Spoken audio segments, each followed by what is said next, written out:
Welcome back to my YouTube channel, Matsfile.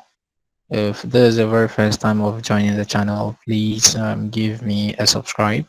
Just subscribe to the channel and also don't forget to press on the notification bell so that when I post new videos, you'll be notified.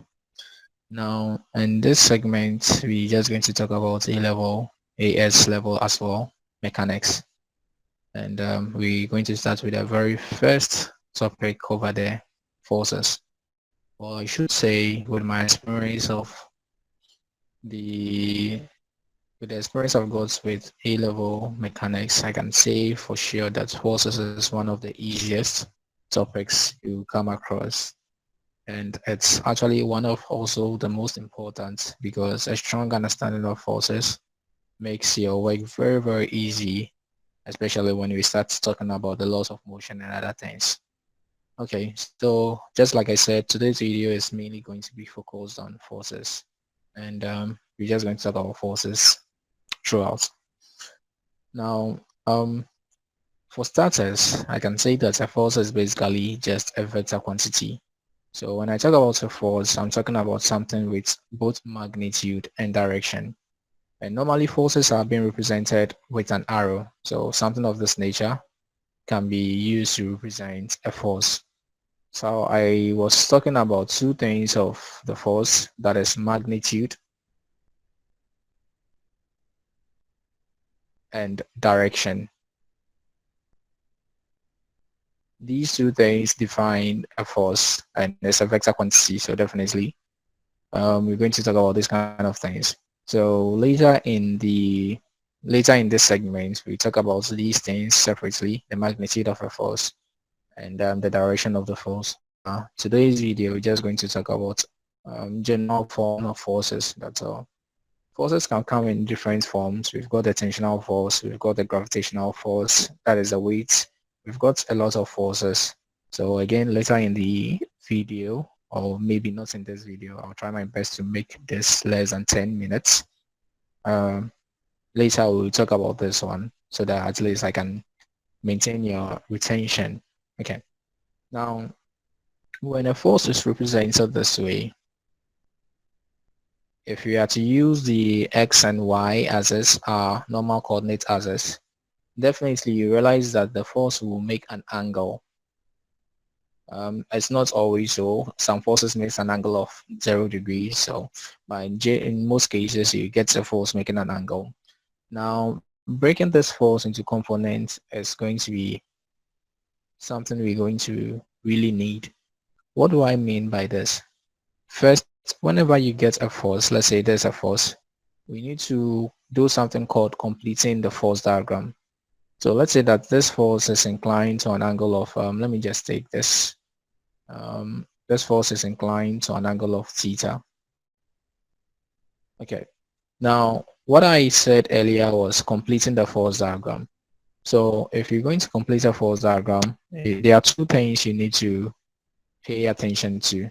So the first of the things you need to pay attention to will be the starting position of the force, and the other one is the ending position of the force.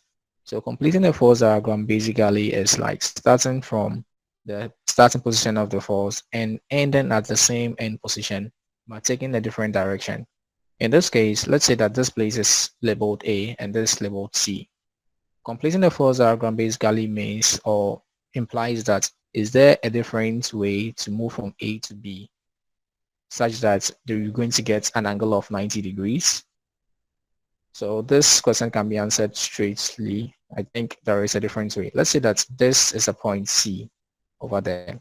So moving from A to B is the same as moving from A to C, and let's say C to B.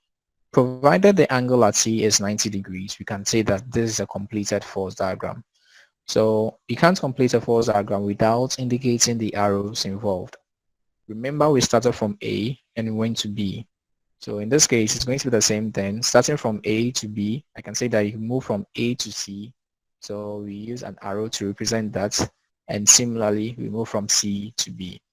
So this aspect, the triangle you see over there, is a completed force diagram. Let's take a different example and see how best we can tackle that one.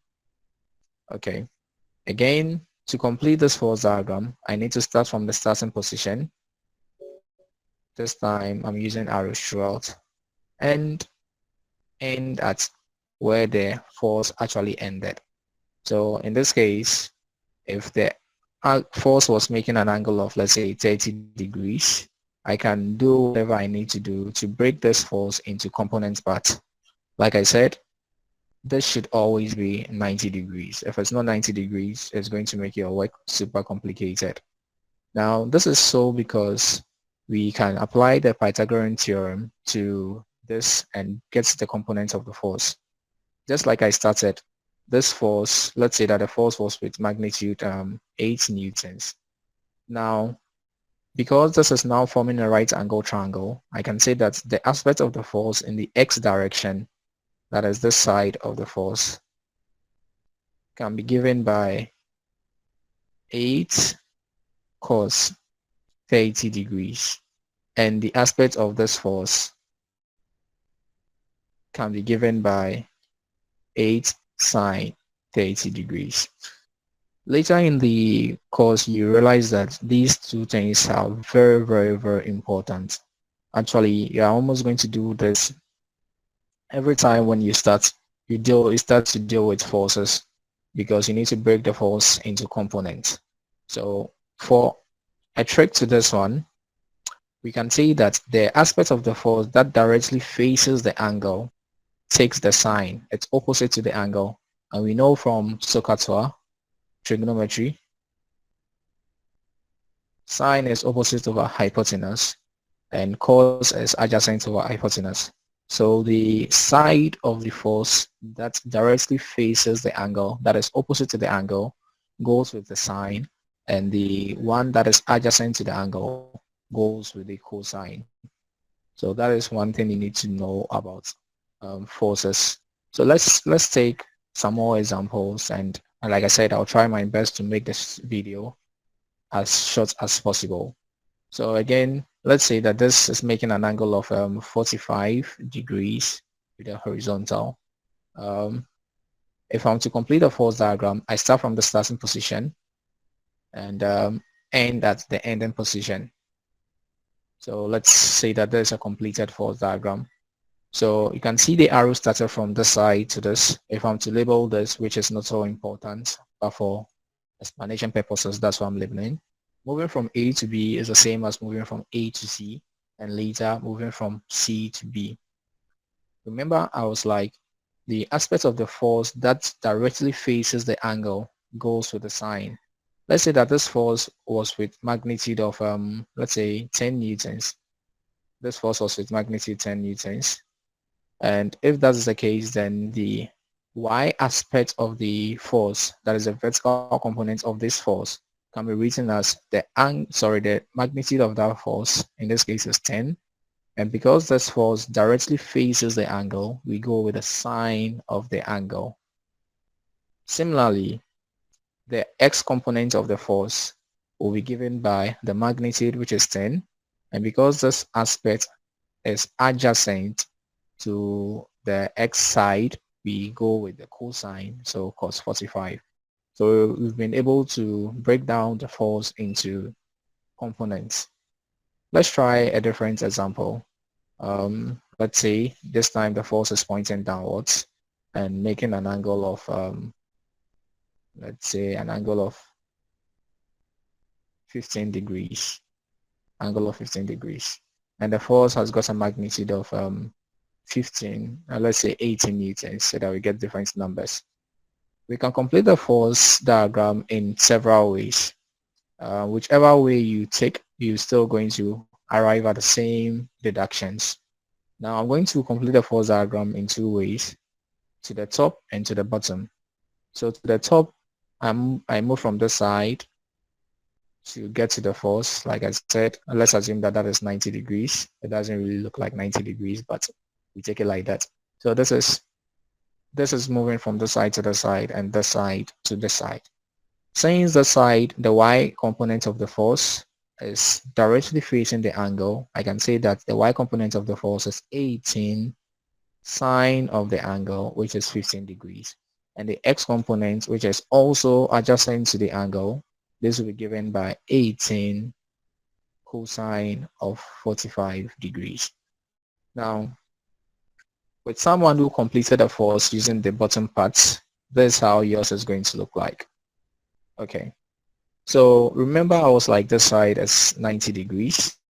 So if the side is 90 degrees and these lines are kind of parallel, I can say that this angle, this small angle you've got over there, is also 15 degrees from alternate angles, or what you know as the Z angles. Again, the completed force diagram can't be completed without arrows. Remember, that's where we started from. So we started from the side, so our arrow goes downwards, and from there we ended at the side, so going this way as well.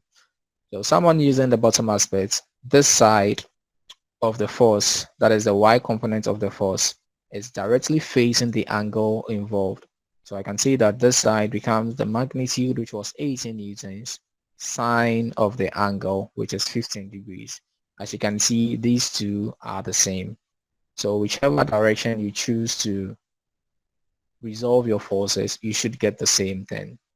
So I'll leave you with a very simple example, that is resolving the force, a vertical force and horizontal force. So this is example one, this horizontal force, and this a vertical force, this vertical force pointing downwards. In the next video, we're going to talk about how to resolve these forces.